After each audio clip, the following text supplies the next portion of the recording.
नमस्कार, मी दीपाली पाल. विश्व Marathi baby world मध्ये सर्वांचं मनापासून स्वागत. बऱ्याचदा आपण पाहतो की बाळाला जेव्हा आपण वरचा आहार सुरू करतो, बाळ जेव्हा सॉलिड फूड घ्यायला स्टार्ट करतो, तर त्यावेळी बाळाचं वजन वाढणं हे अचानक कमी होतं किंवा बंद होतं. शिवाय बाळ हा आवडीने वरचे पदार्थ घेत सुद्धा नाही किंवा ब्रेस्ट फीडिंग ही व्यवस्थित करत नाही, बाळाचं वजन व्यवस्थित वाढत नाही, बाळ हा सतत आजारी पडायला लागतो. हे का होतं? पालकांच्या हातून होणाऱ्या नकळत काही गोष्टी बाळाच्या आरोग्यावरती खूप जास्त परिणाम करतात, ज्या कारणामुळे वरचा आहार बाळाच्या व्यवस्थित अंगी लागत नाही. जर तुम्हाला तुमच्या बाळाचं वजन हे छान पद्धतीने वाढवायचं असेल, बाळाची भूक छान वाढावी असं वाटत असेल, बाळाला खाण्याची गोडी लागावी असं वाटत असेल, तर या सगळ्या गोष्टी तुम्हाला बाळासोबत टाळणं गरजेचं आहे. कोणत्या अशा गोष्टी आहेत जाणून घेण्यासाठी आजचा आपला हा व्हिडिओ शेवटपर्यंत पाहत राहा. व्हिडिओ आवडला तर व्हिडिओला लाईक, शेअर, कमेंट करा. चॅनलला नवीन असेल, आतापर्यंत सबस्क्राईब केलं नसेल तर सबस्क्राईब करा आणि शेजारी असणारे जे बेल आयकॉन आहे तेही प्रेस करा, जेणेकरून येणाऱ्या नवीन व्हिडिओचा अपडेट तुम्हाला मिळत राहील. वळूया आपल्या आजच्या टॉपिककडे. यामध्ये सगळ्यात पहिली आणि खूप महत्वाची गोष्ट म्हणजे जेव्हा आपण बाळाला वरचा आहार सुरू करतो, तर त्यावेळी जनरली 10 पैकी 8 घरामध्ये जे मार्केटमध्ये किंवा मेडिकलमध्ये मिळणारं जे सेरेलॅक आहे, पॅकेट मधलं सेरेलॅक, ते आणलं जातं आणि ते दुधामध्ये मिक्स करून किंवा पाण्यामध्ये शिजवून ते बाळाला दिलं जातं. तुम्हाला असं बिलकुल करायचं नाही. लक्षात घ्या, बाळ जोपर्यंत 2 वर्षाचा होत नाही तोपर्यंत हे जे काही पॅकेट फूड आहेत, रेडीमेड स्टोअर मेड फूड आहेत, हे बाळाला देणं हे टाळायचं आहे.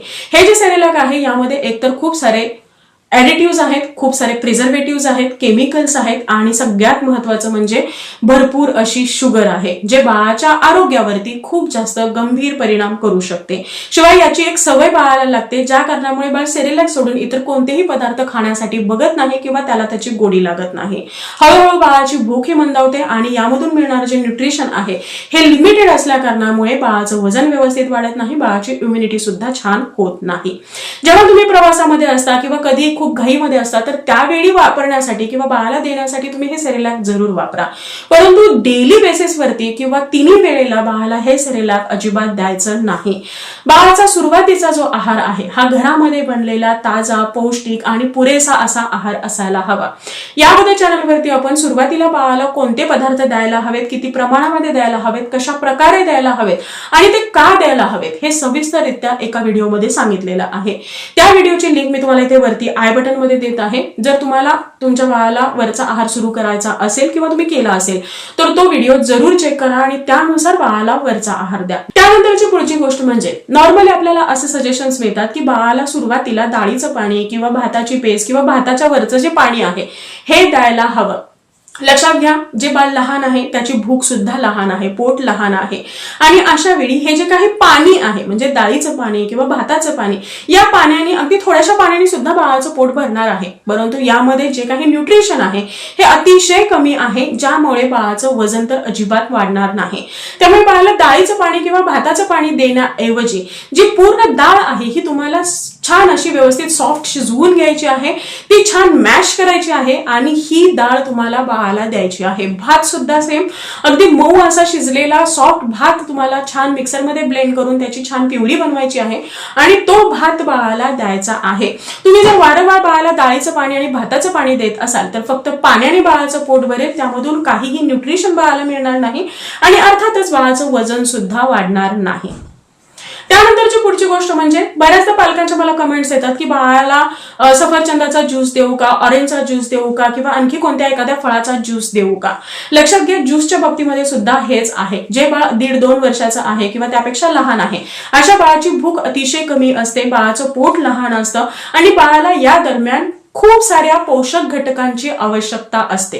जेव्हा तुम्ही बाळाला ज्यूस देता तर त्यामध्ये पाण्याचं प्रमाण जास्त आहे, पोषक घटकांचं प्रमाण हे कमी आहे आणि म्हणूनच बाळाला ज्युसेस न देता जे काही फळं आहेत ही फळं तुम्हाला व्यवस्थित वाफवायची आहेत किंवा शिजवायची आहेत आणि कमीत कमी पाण्याचा वापर करून, थोड्याशा पाण्याचा वापर करून मिक्सरमध्ये ते ब्लेंड करा, त्याची छान प्युरी बनवा आणि ती प्युरी बाळाला किंवा लहान मुलांना तुम्हाला द्यायची आहे. वर्षापेक्षा जे लहान बाळं आहेत अशा बाळांना तुम्हाला अख्खी फळं किंवा जास्तीत जास्त मिल्क शेक्स आहेत किंवा हे जे काही प्युरीज आहेत ह्या तुम्हाला बाळाला द्यायच्या आहेत.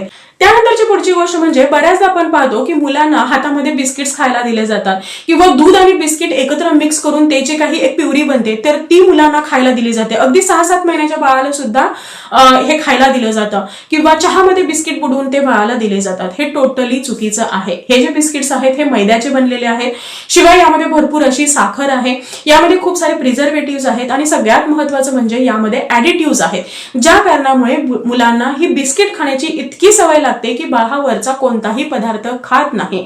शिवाय हे मैदा आहे किंवा साखर आहे, यामुळे भविष्यामध्ये बाळाच्या आरोग्यावरती तर विपरीत परिणाम होणारच आहे, परंतु बाळाचं डायजेशन सुद्धा या दरम्यान स्लो होतं. बाळाला भूक लागायची बंद होते किंवा बाळाने जे खाल्लेलं आहे हे बाळाच्या व्यवस्थित अंगी लागत नाही. बाळाचं पोट हे रेग्युलरली साफ होत नाही आणि म्हणून तुम्हाला 2 वर्षापर्यंत तरी हे जे काही बाहेरचे रेडीमेड बिस्किट्स आहेत हे देणं टाळायचं आहे. घरामध्ये तुम्ही नाचणीचे, गव्हाच्या पिठाचे बिस्किट्स जरूर बनवा, ओट्सचे बिस्किट्स जरूर बनवा, ज्यामध्ये तुम्ही गूळ घालू शकता, तूप घालू शकता किंवा ड्रायफ्रुट्स घालू शकता. असे बिस्किट्स मुलांना जरूर द्या, पण जे पॅकेटमधले बिस्किट्स आहेत हे बाळाला अजिबात देऊ नका. आणखी एक गोष्ट म्हणजे जेव्हा तुम्ही बाळाला वरचा आहार सुरू करता तर त्यावेळी बाळाला आहारामधलं जे दुधाचं प्रमाण आहे हे तुम्हाला कमी करायचं आहे. जे मेन मील आहेत बाळाचे, हा वरचा आहार असायला हवा. जर तुम्ही बाळाला कडकडून भूक लागलेली आहे त्यावेळी कप भरून तुम्ही बाळाला दूध देत असाल तर या दुधानेच बाळाचं पोट भरणार आहे. बाळ अशा वेळी वरचा जो आहार आहे हा व्यवस्थित घेणार नाही आणि अर्थातच दुधामधून मिळणारं जे पोषण आहे हे लिमिटेड आहे. बाळाला वाढत्या वयामध्ये हे पोषण पुरेसं नाहीये. हे पोषण पूर्ण होण्यासाठी बाळाने वरचा आहार घेणं गरजेचं आहे. जेव्हा तुम्ही मुलांना भरपूर असं दूध देता तर त्यावेळी अर्थातच बाळाची आयरन लेवल ही कमी येते, कारण कॅल्शियमचं प्रमाण वाढतं, ज्यामुळे आयरन ऍब्सॉर्प्शन प्रॉपर होत नाही आणि हळूहळू बाळाचं हिमोग्लोबिन लेवल कमी येते, बाळाला भूक लागायची कमी येते आणि बाळ हा वरचा आहार खाणं हे बंद करत. जे बाळ 1 वर्षापेक्षा मोठं आहे अशा बाळाला दिवसभरामध्ये तुम्ही 200 ते 300 ml पेक्षा जास्त दूध देता कामा नये. जर तुम्ही दुधाचं हे प्रमाण ठेवत असाल तरच बाळ हा वरचा आहार व्यवस्थित घेणार आहे. त्यानंतरची पुढची आणि सगळ्यात शेवटची गोष्ट म्हणजे पहिल्या 2 वर्षापर्यंत तुम्हाला बाळाला बाहेरचे जे काही पॅकेटचे फूड आहेत, कॅनचे ज्युसेस आहेत किंवा जे एनर्जी ड्रिंकच्या नावाखाली विकले जाणारे जे प्रोडक्ट्स आहेत, मग ते बॉर्नव्हिटा असू द्या, हॉर्लिक्स आहे, पेडियाश्युअर आहेत, अशा कोणत्याही प्रकारचे ड्रिंक्स बाळाला देणं हे गरजेचं नाही. जोपर्यंत तुम्ही बाळाला व्यवस्थित असा आहार देत आहात, बाळ हा व्यवस्थित खातो आहे, तोपर्यंत अशा कोणत्याही गोष्टीची बाळाला गरज पडत नाही. आणि जेव्हा गरज असते तर त्यावेळी सुद्धा तुम्हाला डॉक्टरांच्या योग्य त्या सल्ल्याने हे जे काही एनर्जी प्रोडक्ट्स आहेत हे तुम्हाला बाळाला देणं गरजेचं आहे. पण याची शक्यतो 2 वर्षापर्यंत कोणत्याही बाळाला गरज नसते किंवा ते बाळाला देऊ सुद्धा नाही. आणि त्यानंतरची सगळ्यात महत्वाची गोष्ट म्हणजे जर तुम्हाला बाळाच्या खाण्यामधली गोडी वाढवायची असेल तर दिवसातून कमीत कमी 1 वेळा तरी बाळाला फॅमिली मील टाइम मिळणं हे गरजेचं असतं. म्हणजे जेव्हा घरामधले इतर सदस्य खात असतात तर त्यावेळी बाळाला सुद्धा त्यासोबत घेणं किंवा बाळाला त्यांच्यासोबत खायला देणं, त्याची वेगळी प्लेट देणं किंवा बाळाने ते खाताना सगळं बघणं हे गरजेचं आहे. कारण मुलं हे मोठ्या लोकांना कॉपी करत असतात. जेव्हा तो मोठ्या लोकांना वेगवेगळे पदार्थ खाताना बघतो, आवडीने खाताना बघतो, तर त्यावेळी त्याची सुद्धा खाण्यामधली जी गोडी आहे ही वाढत जाते आणि मुलं हे व्यवस्थितरित्या खायला मदत होते. सो आय होप आजचा हा व्हिडिओ तुम्हाला आवडला असेल आणि हेल्पफुल ठरला असेल. Thank you so much for watching this video. Bye bye. See you soon with new topic.